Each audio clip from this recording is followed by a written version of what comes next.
Massachusetts Democratic Congressman Seth Moulton. He just returned from a trip to Ukraine as part of a bipartisan congressional delegation. Congressman, thanks for taking the time this morning. Good to see you, Jim.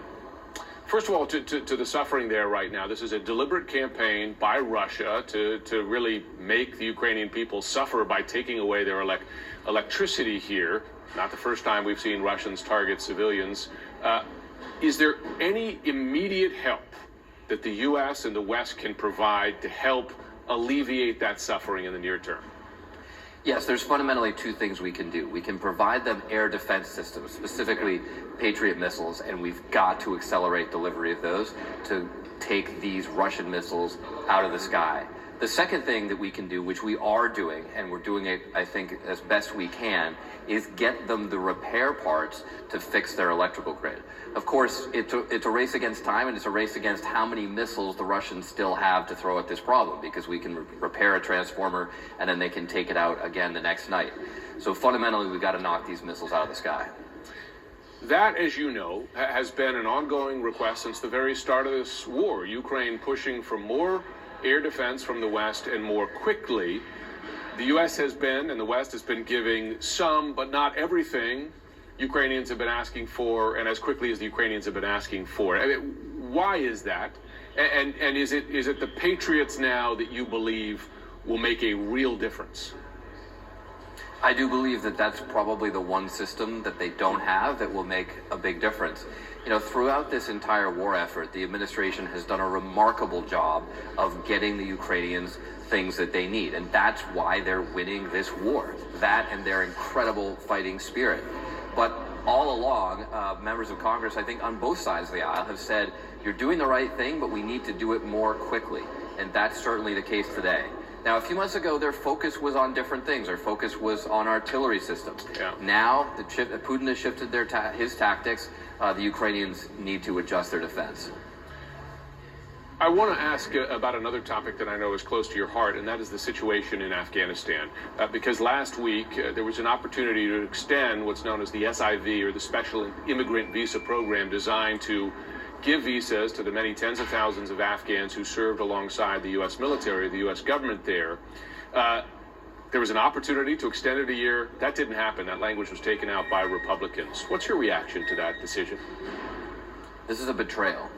It's a betrayal not only of our Afghan allies, but of our own troops, of our troops like myself who made that promise that if you come and work for us, if you put your life on the line for America, we will have your back.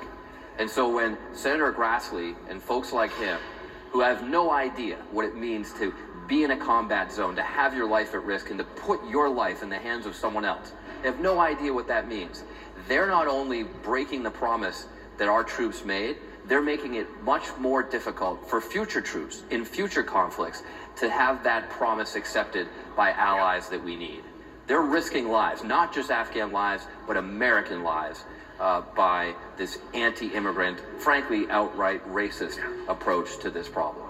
I meant to mention you were a veteran yourself of there. We have a veteran in the next hour discussing exactly that frustration you're talking about. Of course, the most immediate threat are to these Afghans themselves. I've been trying to help a family that I've known for years get out of the country for more than a year and a half. I have a piece out on CNN right now. They're one family of tens of thousands. And the numbers are just incredible. Some 50,000 people already approved, ready to fly. That's SIV approved, and their family members. The State Department, before the flights stop, we're getting just 250 people out a week. At that rate, that's 4 years for those people, and there are many more behind them.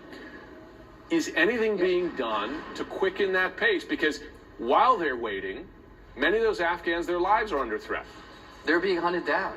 Yeah. 4 years means 4 years for the Taliban to hunt down these Afghan and American heroes and kill them before they get to the United States. And the State Department, unbelievably, stopped flights a few weeks ago. Why? For the World Cup. Yeah. Where are our priorities? Where is our moral compass, Jim? We have to do better. You have been saying that for some time. A whole host of voices have been saying that for some time.